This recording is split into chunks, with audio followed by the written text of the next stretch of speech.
ahase na said ye nya nte ye se eye kromafo nyina afri ha no eye no kresa pepepepepepepepepe wo bia eni ha no mu hu ntate abampo na wone no atwetwe nkomo anasa wone no akasa wo bia ediniti adom enam sa sojafo eye wo madwen se wo mso be ha bepiem wa ha na dwirima wo didi wo mo emfefo wo mso so agina so no mso so ebrim wo mo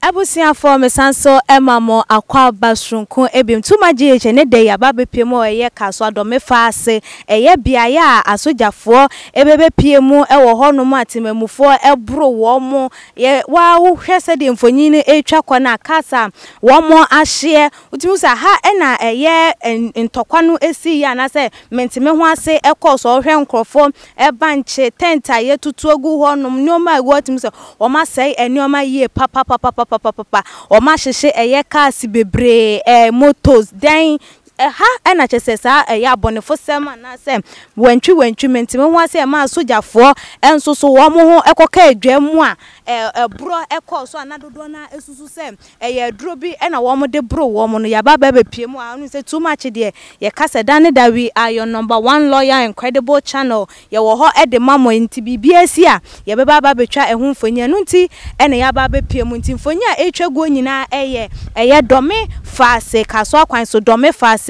biaya eye sa eye ensem no esi yo hwe generator esi wono mu a wo mahye no o eye ka esi wono mu wutimi hunu se basabasa ye de ebi akoso yie papa basabasa ye akoso yie pa ewo eye empotemo ahase na se de ye nya nte ye se eye kromafo nyina afri ha no eye no kresa pepepepepepepepe wo bia eni ha no mu hu ntate abampo na wone no atwetwe nkomo anasa wone no akasa wo bia ediniti adom enam sa sojafo eye wo madwen se wo mso be ha bepiem wa ha na dwirima wo didi wo mo emfefo wo mo so agina so no mo so ebrim wo mo ebienti enetimamufo no wo madwane wo mo de wo mo ho aka eye enwura mfonyinu na etwago ni nyina ye de ekire mo o hwe ha no mo cement bags egu no ma ya papa adwuma ye fo nyina obi eja na adwuma e de ato stores mbie dan krampo no ebeye den se wo behunu wo bi se wote eye ne kwan anu mpo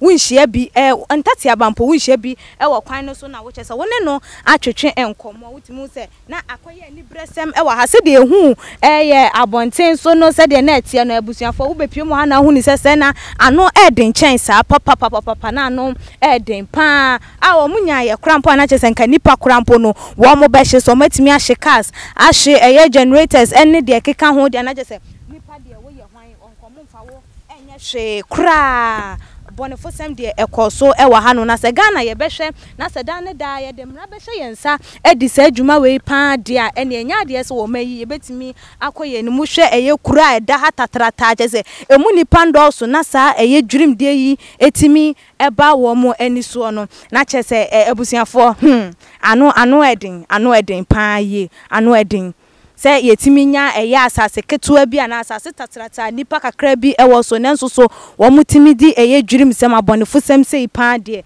na chese Ghana se ye Kasoa so sa enioma we so dia na enya de se ye bekọ ye nim na ebisi ye ewo de nchobo ase na nke nim se anka eye ahafo do me faasefo e de beye eye asua de nenso so timi hu se efuto hwe ana ensakra ni pagi se nsohwe na ensohwe na to wo mu ni gidi ye se wo mo so ebenya sua hunu bi ewo mu ama wo mo so no ejai eye de wo mo ye utwa wani se de mfonyini twago na timi hu se enioma akoso nenso so entate aba de unhu bi wa ha na woni na nkomo ehunu ni de cropotin a ema eye sa wantwi we nyina esi ya ama cars ne generators ne nioma wo matimi ahyehe nyina etimi ebe mu na ebusuafo mfonyinu ebetwagu ede amamu na bibia ni ayebesan ama ye ni ajeche de beba aba besom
trying to think pound.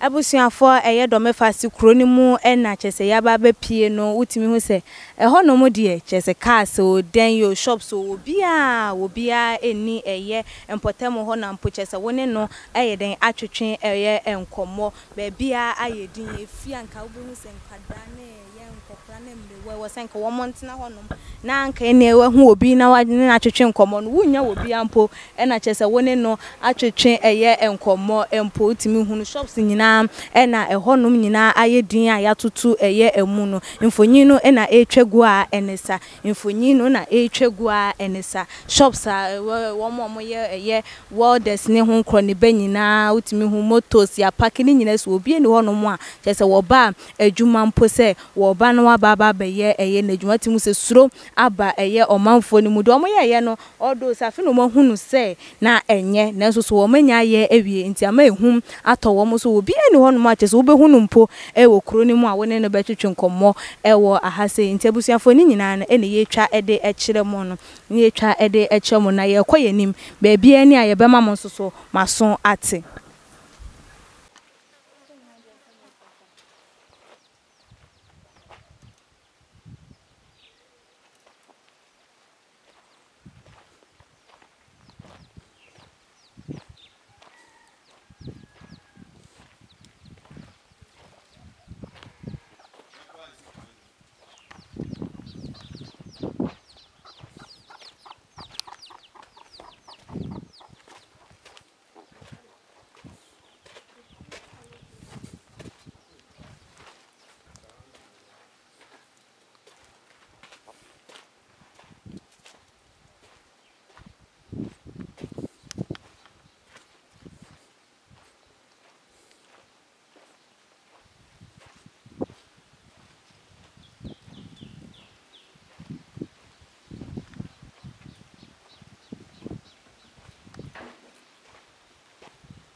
What up?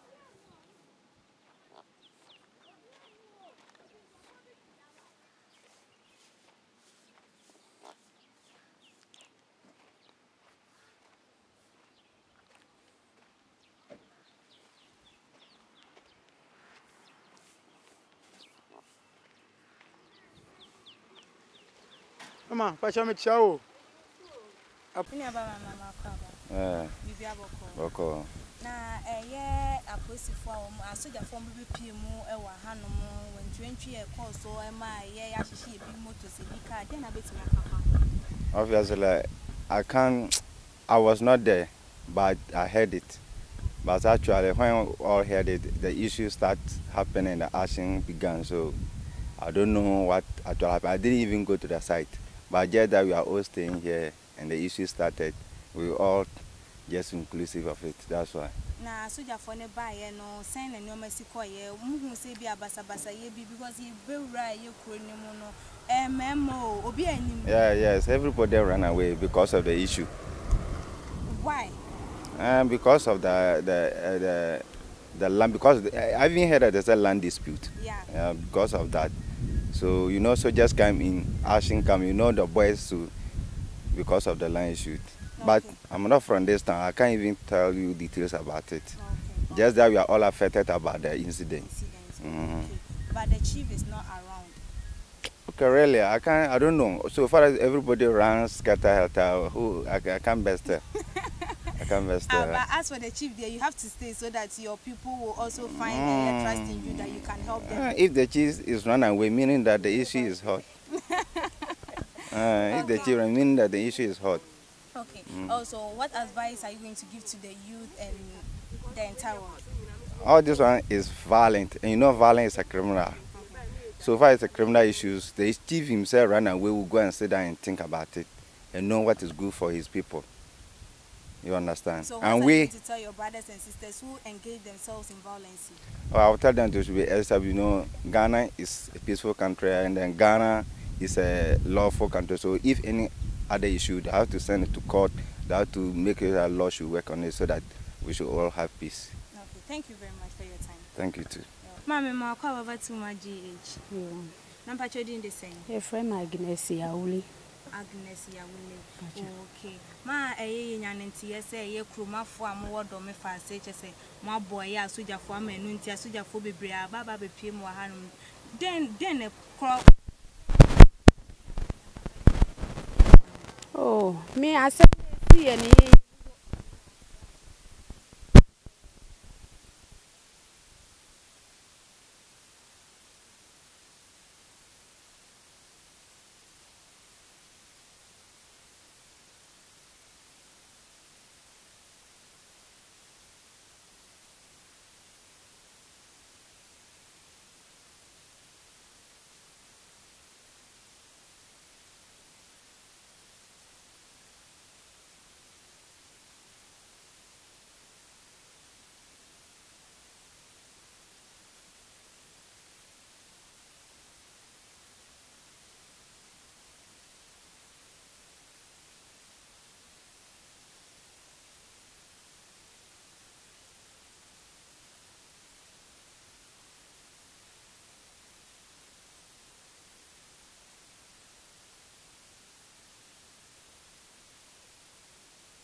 Too much GH.